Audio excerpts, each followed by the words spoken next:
अच्छा एक बात बताओ, भागवत के अंदर कितने श्लोक हैं? कितने बताओ? तुमने 3-3 यज्ञ कर ले, हम लाख रुपया उड़ गो। तुम यही बता दो कितने खते, तुम्हारे बताओ ना भाई नहीं ना भाई बताई बताई। 18,000। अच्छा 18,000 से पहले कितने श्लोक थे जब उत्पत्ति हुई भागवत की? उससे पहले 4 श्लोक थे, 4 मुख्य भूमि, 4 श्लोक। अब वो 4 श्लोकों की भूमि कैसी थी? ब्रह्मा जी ने वो 4 श्लोक नारद जी को दिए। नारद जी के घर में न्याय ना हो तो उनके घर में न्याय हो जाए, समझ लो। नारद देवतन में, अपन में नहीं। जिसके घर में देवताओं में लड़ाई ना हो, नारद मुनि सबसे टॉप पे लड़ाई करवाएंगे। और जिसको भगवान की प्राप्ति होना हो, और अगर उसको भगवान की प्राप्ति से पहले नारद जी के दर्शन हो गए, समझ लो भगवान मिलने ही वाले।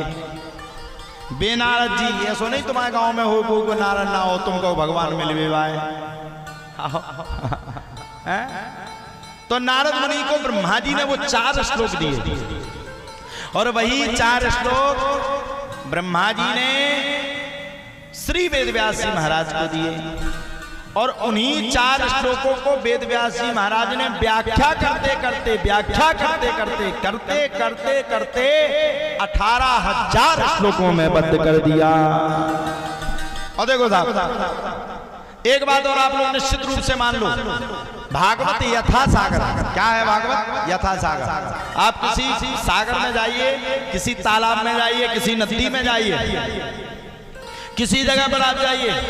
अच्छा आप बताइए, नदी में से एक बाल्टी अगर आप पानी निकाल लेंगे तो क्या नदी का मान हट जाएगा?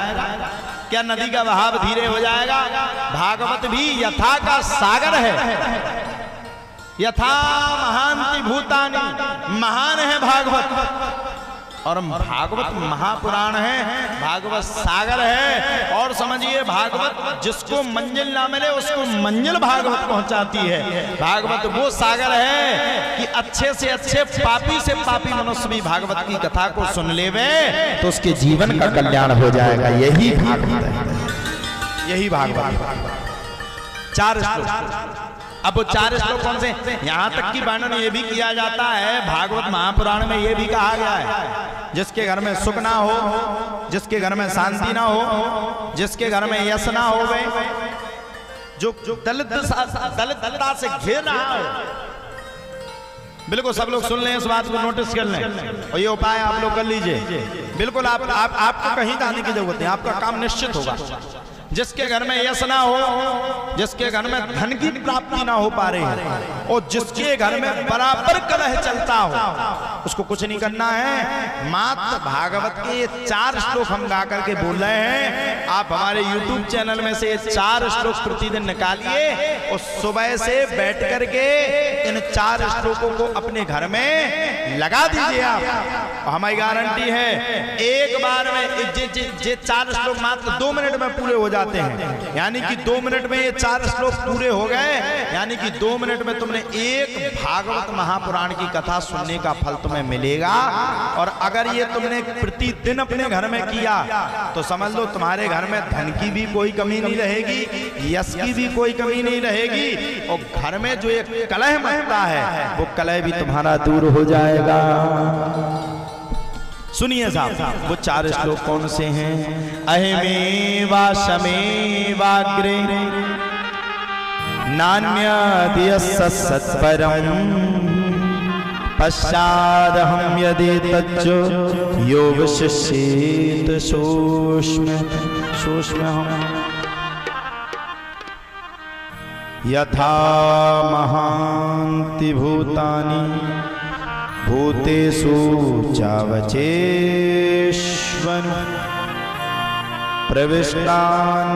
प्रविष्टानि तथा तेषु न तेष्वहम् तथा तेषु न तेष्वहम् ऋतेर्थं यत् प्रतीयेत ना प्रतीयेत चात्मनि तद विद्यादात्मनो माया यथा भासो यथा तमः। ये होगा 3 श्लोक। एक और श्लोक सुनिए। एतावदेव जिज्ञास्यम् तत्त्व जिज्ञासुनात्मनः अन्यव्यतिरेकाभ्यम् यत् स्यात् सर्वत्र सर्वदा। ये 4 श्लोक है, मात्र 4 श्लोक। और इन 4 श्लोकों को आप अपने घर पे लगा दीजिए। हमने आपसे कहा कि आपके काम निश्चित ये 3 काम बन जाएंगे।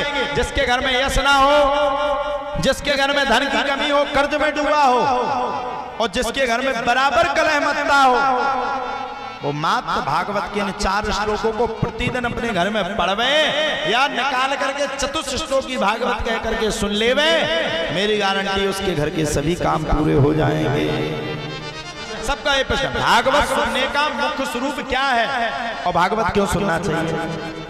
सुनिए साहब, हम जब जाते हैं, हम कहीं काम करते हैं, किसी फैक्ट्री में अपने मन को लगाते हैं तो 2 रुपए का हमें स्वार्थ होता है। अब भागवत में क्या है जो हम अपने 3 घंटा यहाँ पर बैठ करके कथा को सुनने, इसके सुनने से क्या है? बोले सुनो भैया, भागवत वो पुराण है, पापी से पापी मनुष्य जिसने अपने जीवन में पाप कर्म किए हों, कभी सत्कर्म ना किया हो, सत्कर्म कभी उसने सोचा ना हो, और सत्कर्म के आगे उसने अपने मन को ना लगाया हो, वो पापी मनुष्य अगर बैठ करके भागवत की कथा को सुन लेवे तो साहब उसके जीवन का कल्याण हो जाता है। यही भागवत। तो भागवत का मुख्य क्या है? सुनिए साहब, भागवत के मैं आपको अंदर की ओर महात्मा में प्रवेश कराता हूं। सच्चिदानंद रूपाय विश्वोत्पत्त्यादि हेतवे तापत्रय विनाशाय श्री कृष्णाय वयं नमः। सच्चिदानंद, इसमें 3 शब्द निकल रहे हैं व्याकरण के अनुसार। सत, चित, धन, आनंद। सत, सत जिसको हम किसी भी स्थिति में देख सकें। सत, चित, सत्य यानी कि सत्य धर्म पे हम चल सकते। चित, हम भागवत में बैठ करके कथा में अपना मन लगा करके कथा को हम श्रवण कर रहे हो, कथा को हम सुन रहे हो, और हमें भगवान कृष्ण दिख रहे हो, भगवान राम दिख रहे हो, भगवान श्याम दिख रहे हो, नेत्रों को मूंद रहे हो, अंदर अंदर हमें भगवान की स्फूर्ति दिख रही हो, समझ लो वह चित है। और बोले आनंद, देखो साहब, दुनिया का आनंद तो ठीक है, मॉल में गए, कपड़े लेकर के आए, हंसी आई, वो आनंद नहीं है। 1 मिनट के लिए हंसी आई, 1 मिनट दिमाग पे जे चला गया, भैया 20,000 रुपया बर्बाद हो गया, काहे के लिए इस मॉल पे गए, ये आनंद नहीं है। बोले आनंद कहाँ है? बोले भगवान की कथा सुनने से जो हमारे हृदय में आनंद आए, प्रफुल्लित आनंद जागवे, वही आनंद है। बोलो सच्चिदानंद भगवान की जय।